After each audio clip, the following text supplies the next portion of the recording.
संसार में हर प्राणी का जन्म किसी उद्देश्य से होता है। उद्देश्य की पूर्ति ही जीवन का मकसद है। मनुष्य स्वयं फैसले जरूर लेता है, लेकिन सब कुछ पहले से तय होता है। जीवन में कुछ बुरा हो तो परेशान ना हो, हर घटना का उद्देश्य है। प्रभु आपका बुरा नहीं चाहते। आप अपना ध्यान प्रभु भक्ति में लगाएं। हम सबको यह जानना जरूरी है कि हमारा शरीर हमारे वश में है या नहीं।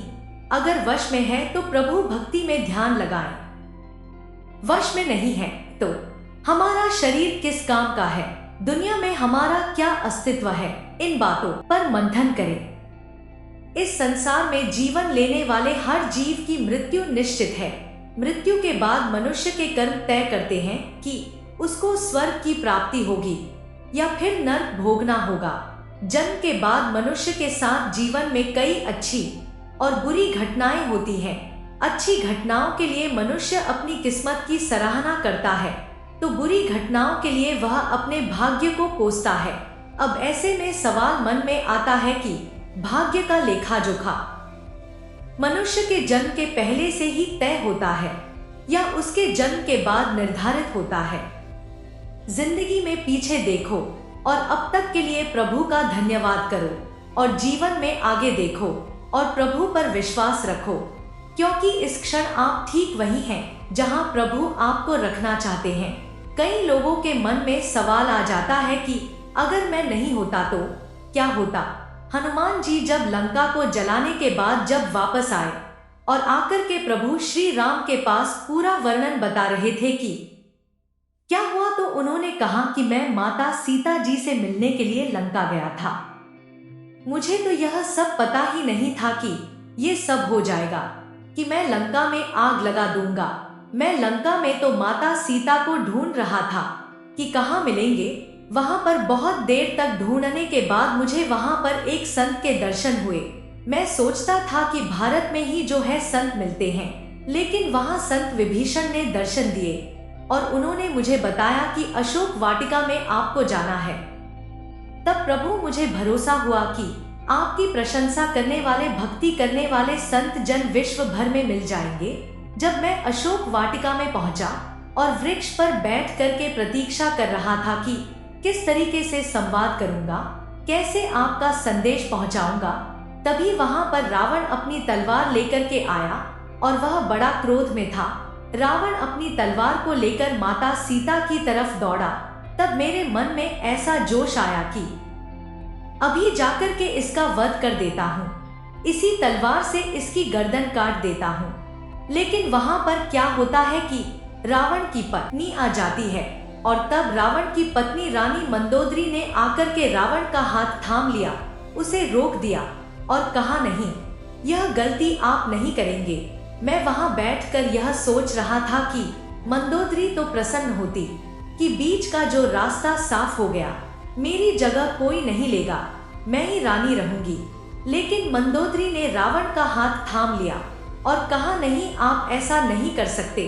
तब उस समय मेरे मन में विचार आया कि अगर मैं यहाँ न होता तो क्या होता।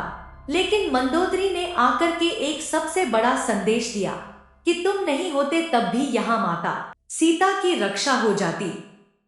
रावण के सैनिक मुझे लेकर के जा रहे थे, तब भी मेरे मन में बहुत कुछ प्रश्न उठ रहे थे। तभी मैंने सुना कि तृष्णा नाम की एक और संत थी वहां, जो कह रही थी कि यहाँ पर एक बंदर आया है और वह बंदर इस लंका में आग लगाएगा।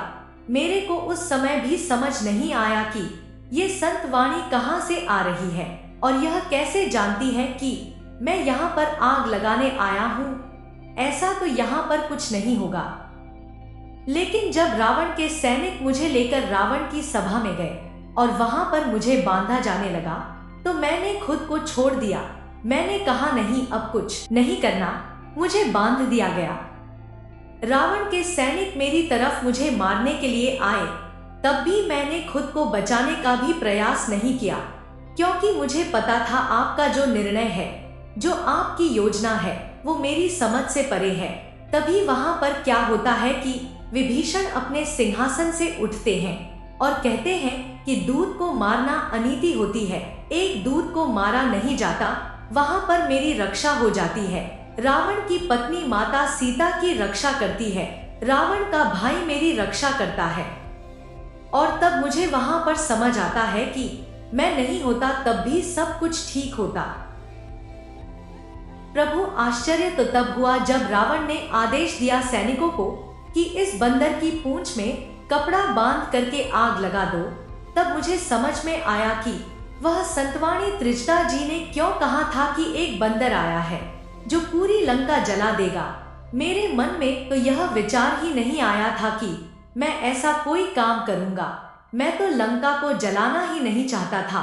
मुझे वहां पर क्या पता था कि वहां पर मुझे कपड़ा कहाँ मिलेगा, तेल कहाँ मिलेगा, आग कहाँ से लाऊंगा। मुझे कुछ समझ नहीं थी। लेकिन प्रभु, मैंने उस दिन समझ लिया कि आपको जो कार्य कराना होता है आप वह कार्य रावण से भी करा लेते हैं, तो मैं तो आपका एक दास हूँ। वैसे यह बहुत छोटा सा रामायण का प्रसंग है जो यह बताता है कि कई लोग जो सोचने लगते हैं कि मैं नहीं होता तो क्या होता, अगर आप नहीं होंगे तब भी सब कुछ ठीक रहेगा, अगर आप वहां पर हैं तब भी सब कुछ ठीक रहेगा, क्योंकि प्रभु ने हम सबको अपने अपने किरदार में भेजा है। सब कुछ जो होना है वह तो पहले से ही तय है कि आगे क्या होगा। इसीलिए ज्यादा सोचना बंद कीजिए और अपना ध्यान प्रभु भक्ति पर लगा दीजिए। प्रभु जो करेंगे वह सब अच्छा ही करेंगे। तो मुझे आशा है कि आपको यह जानकारी पसंद आई होगी, तो कृपया वीडियो को लाइक कीजिए और चैनल को सब्सक्राइब कीजिए। मिलते हैं बहुत जल्दी एक नई जानकारी के साथ। तब तक के लिए जय हनुमान, जय श्री राम।